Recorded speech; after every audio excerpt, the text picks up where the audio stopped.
이 B라는 지역이 있어요. 그럼 거기에다가 개발권이라는 것을 주는 거죠.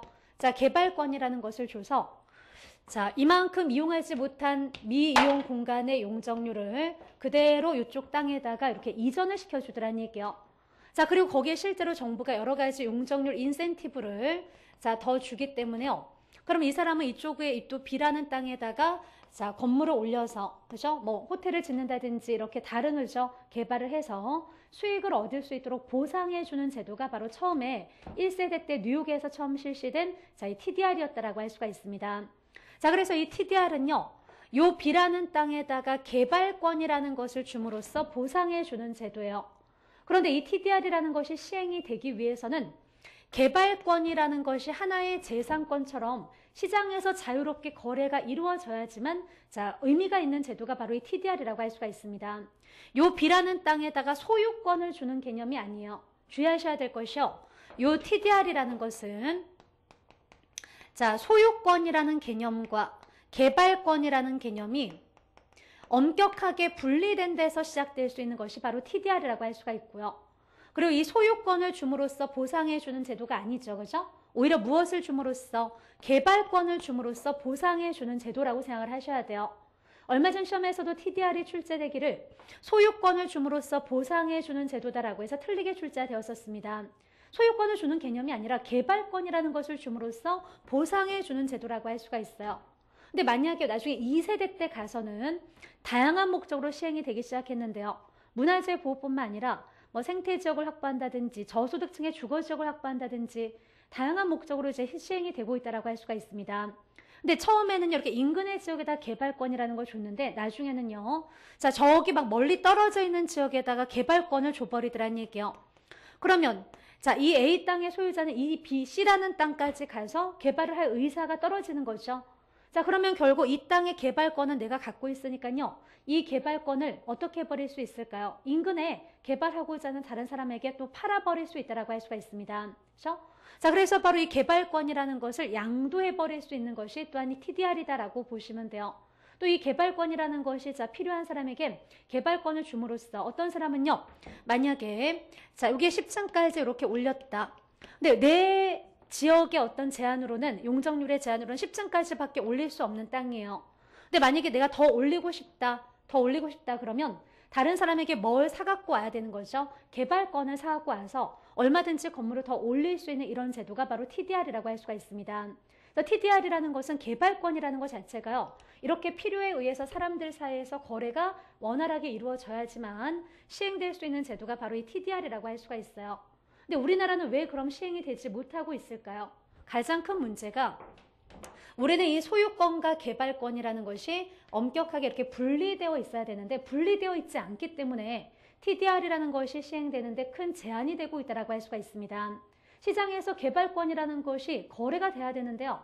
개발권이라는 것 자체가 독립적으로 거래되지 않더라는 얘기예요. 그렇죠? 자, 그러니까 결국 이렇게 법리적인 어떤 문제들이 또 많다 보니까 70년대부터 여전히 계속해서 끊임없이 연구를 하고 있는 것이 이 TDR인데요. 하지만 여전히 전면적으로 시행되고 있지 못한 것이 TDR이다라고 할 수가 있습니다. 자, 그래서 바로 이 TDR이라는 것은 결국 정부가 어떻게 보상해주고자 미국에서 처음 도입된 것이 자, TDR이다. 바로 뭘 보완하기 위한 거죠? 토지 이용을 규제해서 효율성을 달성했는지는 모르지만 형평성에 문제가 생기다 보니까 결국 그 문제를 해결해 주기 위해서 그러니까 지역지구제라는 걸 보완해 주기 위해서 등장한 것이 TDR이다라고 할 수가 있습니다. 자, 그래서 바로 그 내용 부분에 보시면요. 자, 동그라미 1번에 소유권에서 개발권이 별도의 권리로 분리되어 있어야 되는 거죠. 여기서 개발권이라는 기존의 이용과 다른 이용을 할 수 있는 권리를 말한다. 자, 동그라미 2번에 보존지역을 지정함으로 인해 개발권 상실을 자, 시장기구를 통해서 여기서 개발권의 우발적인 손실을 동그라미 2번 지문에 중요한 이제 표현이 등장을 하네요. 뭘 통해서라고요? 시장기구를 통해서라고 표현을 했죠. 그죠? 자, 시장기구를 통해서요. 개발 적지에서 발생한 우발 이익으로 보상하는 제도다라는 얘기를 하고 있습니다. 그래서 TDR은 주의하실 것이요. 얘는 자, 뭘 통해서? 시장기구를 통해서 보상해주는 제도다라는 것을 특히 주의하실 필요가 있어요. 그 말은요. 정부가 뭔가 정부가 재정적인 지출을 막 하면서 보상해주는 제도가 아님을 주의를 하셔야 돼요. 그래서 TDR이라는 것은 정부가 나서서 정부의 재정적인 지출을 가지고 결국 보상해주고자 하는 것이 아니고 개발권이라는 것을 가지고 뭘 통해서요? 시장을 통해서 보상을 하기 때문에 정부의 어떤 재정적인 지출이 크지 않다라는 것이 TDR의 또 가장 큰 매력이고 장점이다라고 할 수가 있어요. 나중에 이제 문제 푸시다 보면 이 표현이 자주 등장을 해요.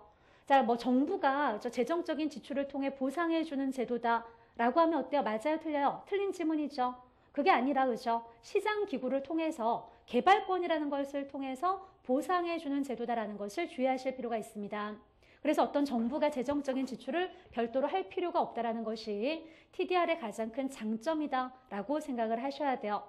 그래서 바로 이 TDR이라는 것은 결국 지역지구제를 또 보완하기 위해서 시행되고 있는 제도가 바로 TDR이다라고 보시면 되고요. 그 밑에 내려오시면 5번에 코즈의 정리다라는 게 잠깐 나오는데요. 코즈라는 사람이요. 이 정부가 시장에 개입하는 것을 반대한 사람이다라고 할 수가 있어요. 그래서 이 코즈의 정리는 정부가 굳이 시장에 개입하지 않아도 시장 기구를 통해서 이 외부 효과가 얼마든지 해결될 수 있다라는 것을 주장한 사람이다라고 생각하시면 돼요. 어차피 정부 너도 시장에 개입하려면 정보가 필요하지 않느냐. 근데 그 정보를 얻기 위해 정보 비용이 들어갈 것이고 그 정보 비용을 우리 국민들한테 떠넘길 것이기 때문에 정부는 시장에 개입하지 말란 얘기예요. 그냥 알아서 시장에 맡겨놔도 얼마든지 해결될 수 있다라는 것을 주장한 사람이 바로 코즈다라고 할 수가 있습니다. 코즈의 정리다라고 하는데요. 코즈라는 사람이 주장하기를 뭐라고 하냐면 그 가로 1번에 보시면요. 외부 불경제로 인해 손해를 보는 제3자에게 환경에 대한 재산권을 부여하면 오염행위자가 마음대로 외부 불경제를 유발하는 행위를 할 수 없고 이미 유발한 외부 효과에 대해서는 책임을 져야 된다. 코즈의 정리에 따르면 이와 같이 불분명한 환경사용재산권을 분명하게 해준다면 정부가 개입하지 않고서도 시장기구가 스스로 외부 효과의 문제를 해결할 수가 있대요. 그 말은요. 소유권이라는 것을 분명하게만 딱 규정을 해준다면 외부 효과는 알아서 협상을 통해서 스스로 해결할 수 있다는 것을 주장한 사람이 바로 이 코즈라고 할 수가 있습니다. 무슨 말이냐면 이런 얘기죠. 만약에 강이 이렇게 있는데요. 공장이 있어요. 여기서 화학물질을 만약에 발생시키는 화학공장이 이렇게 있습니다. 그리고 그 강에서 예를 들어 고기를 잡는 어부가 있다.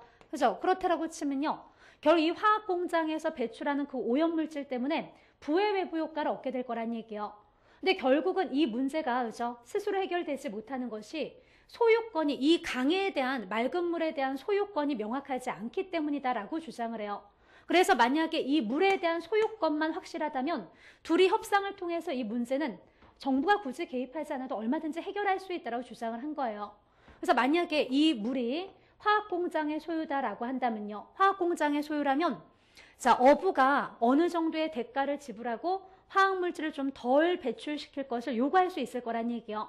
또 반대로 이 물이 어부의 소유라면 화학공장이 어부한테 어느 정도 대가를 지불하고 우리가 여러 가지 오염물질을 조금 배출시킬게 이런 식으로 서로 협상이 가능할 거란 얘기예요. 그래서 어떤 그 환경에 대한 소유권만 명확하다면 둘이 협상을 통해서 얼마든지 해결할 수 있다. 정부가 굳이 개입할 필요가 없다라는 것을 주장한 사람이 바로 코즈다라고 할 수가 있습니다.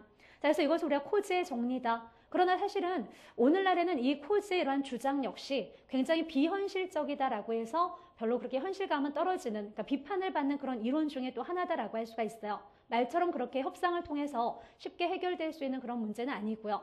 이 코즈의 주장처럼 100% 정부가 아예 그런 시장에 개입하지 않는 것이 절대 바람직하다라고 할 수는 없습니다. 정부도 물론 시장에 개입해서 실패할 수 있지만 그래도 정부가 개입해서 해결해야 될 그런 문제들이 또 있다라고 할 수가 있어요. 그래서 바로 이것을 정부의 개입을 굉장히 비판한 사람이 코즈의 정리, 코즈다라고 생각하시면 되겠고요. 여기까지가 바로 외부 효과와 그 외부 효과를 해결하기 위한 대표적인 정책 중에 하나인 지역지구제다라는 것을 설명을 드렸습니다. 그리고 그 지역지구제를 결국 보완하는 정책 중에 하나로 뭐가 있다? TDR이다. 개발권 양도제도다라고 할 수가 있었습니다. 그렇다면 여기까지 이제 토지 정책 부분이었다면 쭉 넘기셔서요. 3장에 가시면 주택정책으로 들어가시는데요.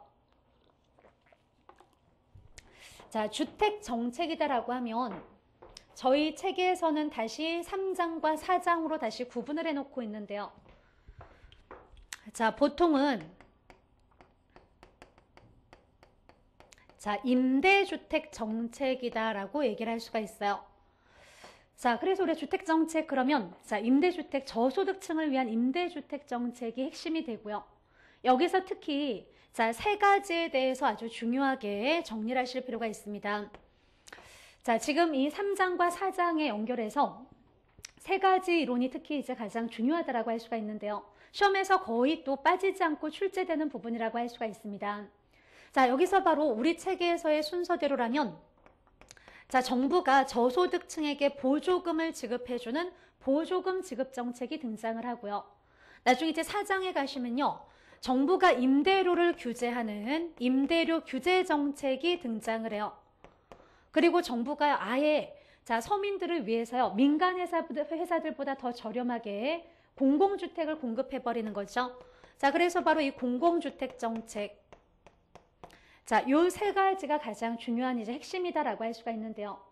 자, 요렇게 각각의 정책들을 실시했을 때 시장에서 어떤 현상이 발생하는가 단기와 장기로 또 구분을 해서 정리하시는 것이 중요하다라고 할 수가 있겠습니다.